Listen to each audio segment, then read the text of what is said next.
Hey YouTube, Dawson Rider here. Welcome to my review for Kamen Rider Revice Episode 7. So this was kind of a big episode.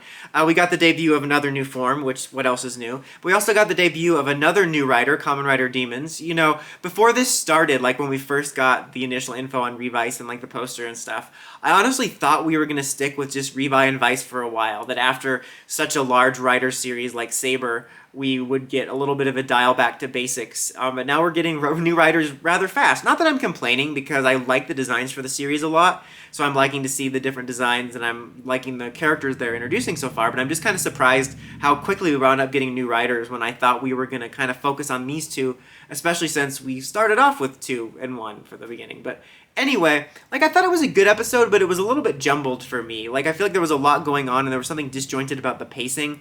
Like, we had a story of the week about these robber kids and this, like, cheetah monster that was with them, and they were investigating it, and I do like the smartness of the investigation. Like, in the last couple episodes, there's kind of like a almost detective element to it, which I kind of appreciate, and they're always using their chief #1 customer, Majin Buu, to help them. And they eventually discover that it's one of the kids' dad trying to help him out. And in order to match his speed, because none of the forms can fight this guy's speed, like Mammoth doesn't work and Hawk doesn't work, they need the faster form. And like at the beginning of the episode, they know that. They're like, okay, we need something faster. And the professor guy, that's the same name as I call the Zenkaiger guy. I can't remember this dude's name. He's like, yeah, I have this new Jackal form. And he shows them like the schematics on it. And it's Jackal and X8. And Vice makes fun of his form. He's like, this is the lamest thing I've ever seen. And so as a result, he's petty and doesn't want to give the form to them, which, you know, results in a delay in getting the form so we can have the fight where he can't fight. And then later he gives it back to him after he's modified it because he changes something with it. But I thought that was funny because not only was it kind of just funny, a classic Vice moment, but it felt like a meta commentary on how people first reacted to X8's design. I feel like that had to have been intentional. If not, it was still pretty funny, because I don't know how Japan reacted to it, because the Western audience can be very different. I mean, it doesn't matter if the suit is ugly or awesome, the fans will always have a big reaction on both sides of the fence. So I don't know if that was intentional, but that's what I thought was funny. We wound up modifying it, so instead of Vice having this form, which honestly I kind of thought was adorable, he transforms into a skateboard. And I'll have to say, the X8 form looks really good. I've mentioned a lot in these reviews, I really like the designs for this series, especially for Vice's hybrid forms, or Revi and Vice's hybrid forms. And the X8 Jackal form looks really awesome, it really works well. And the skateboard thing was pretty fun. Basically, Tony Hawk Pro skated him to death. And like the finisher has him rider kicking with the skateboard, which is kind of cool. So you have that going on.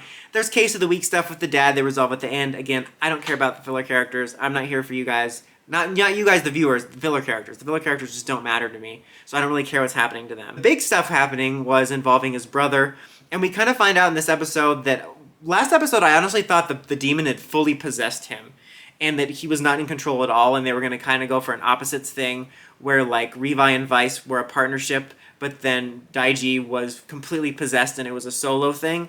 But that's not the case. It's just kind of like an evil version, or an eviler version of Vice. And what I did like about it is he says, I'm going to achieve your goal of getting rid of your brother. And I like that it ties into Daiji's clear resentment. So it's not just a cop-out of, oh, the demon made me do it. It is tied to Daiji's motivations.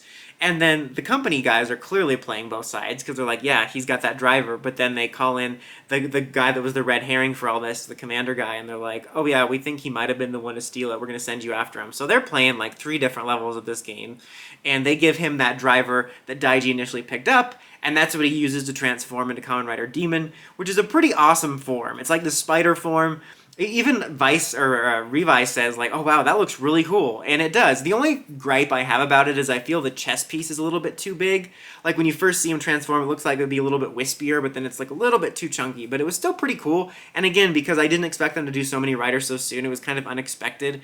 And it kind of led to the episode being kind of varied, because you have like the debut form of Revi's new form over here, and they're fighting. And then you have these 2 riders battling it out. Of course, riders are fighting each other. They fight each other more than the villains. But it made for an entertaining thing, and like I said last week, I like that Revice so far it's been subverting my expectations of what I thought was going to happen, which is nice. But there was just something a little off about the episode. Like, I'm going to give it a 3, not because I didn't think it was that good. There was just something a little bit off about the pacing. I think they crammed a little bit too much into it because we debuted another form and a new rider, and we had the story of the week. I don't really care about the story of the week getting extended 2 episodes, but it would have been nice to maybe spread this out a little bit. But that was just kind of a feeling I got. But what did you guys think of the new form? What do you think of the new writer? Let me know in the comments as always. Until next time, like, comment, subscribe, and climb the steps and ring that bell so you get notifications for my videos. Dawson Rider, signing out.